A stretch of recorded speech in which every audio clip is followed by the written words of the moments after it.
Today's story is called Olivia Says Goodnight. One evening, a little while before bedtime, Olivia was reading a story to Ian.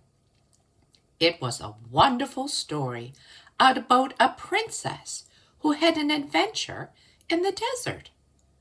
The best part was when they built that beautiful tent, said Olivia as she finished the story. That was my favorite part too, agreed Ian. But there should have been robots.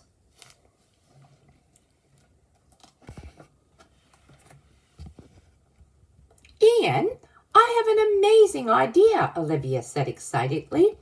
Just as Olivia was about to tell Ian her idea, Mum came in. It's getting late, she said. Please start cleaning up and then get ready for bed. I guess your amazing idea will have to wait until tomorrow, said Ian. No, it won't, replied Olivia. We're going to build a tent in my room, just like the one in the story. We can clean up and build at the same time. We can, asked Ian.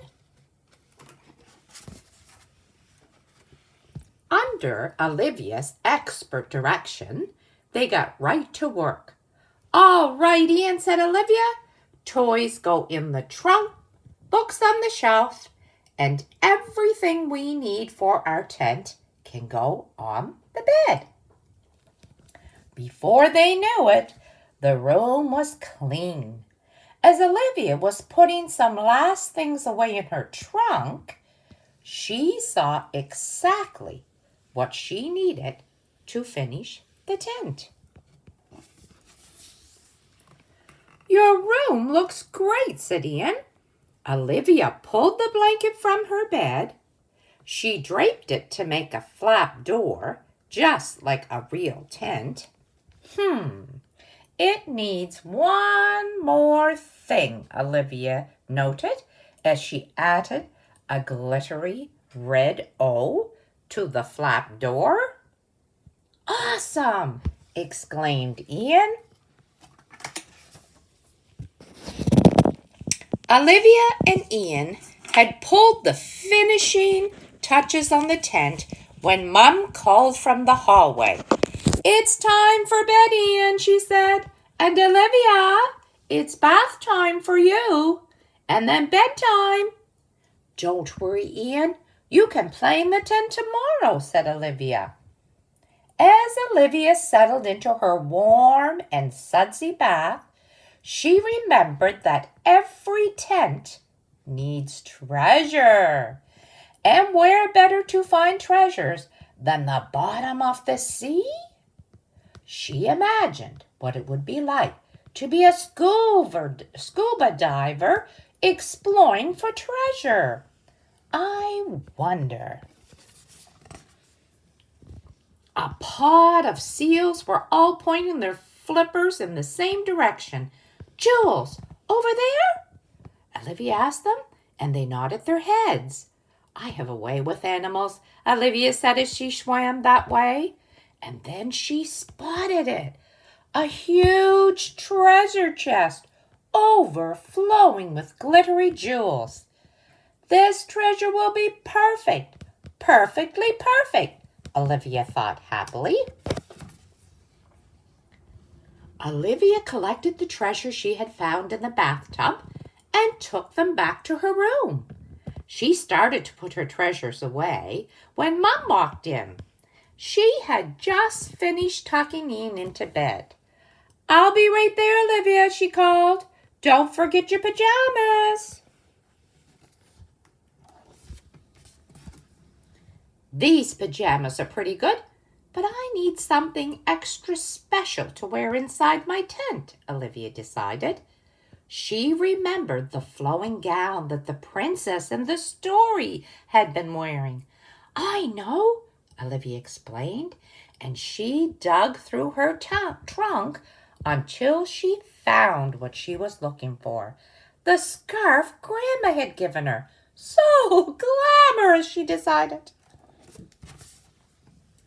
All right, Olivia, time for bed, said Mom when she came into Olivia's room.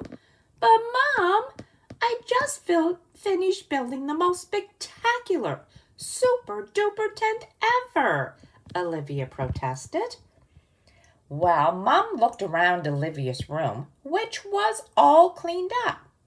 And then she saw Olivia's tent and was amazed.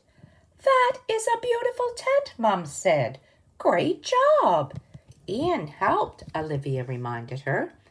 But it's missing something, said Mom. It is? Olivia explained. What could possibly be missing, she wondered. Your tent is missing a beautiful girl sleeping inside it, Mom said. Olivia settled inside, and Mom tucked her in. Good night, Olivia, Mom said. But I can't sleep yet, Olivia said. Oh, with a yawn. There's still so much to do.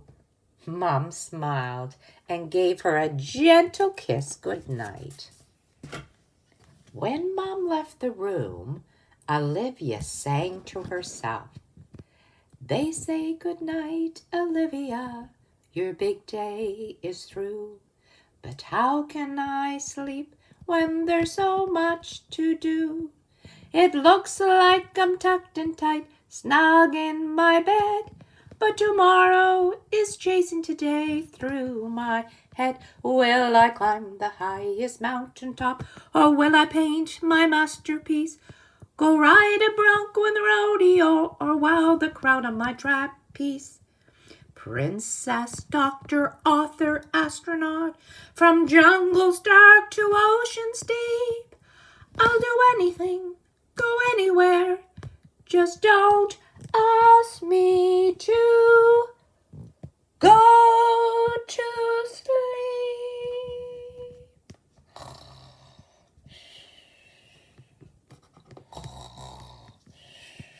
And she sang herself to sleep.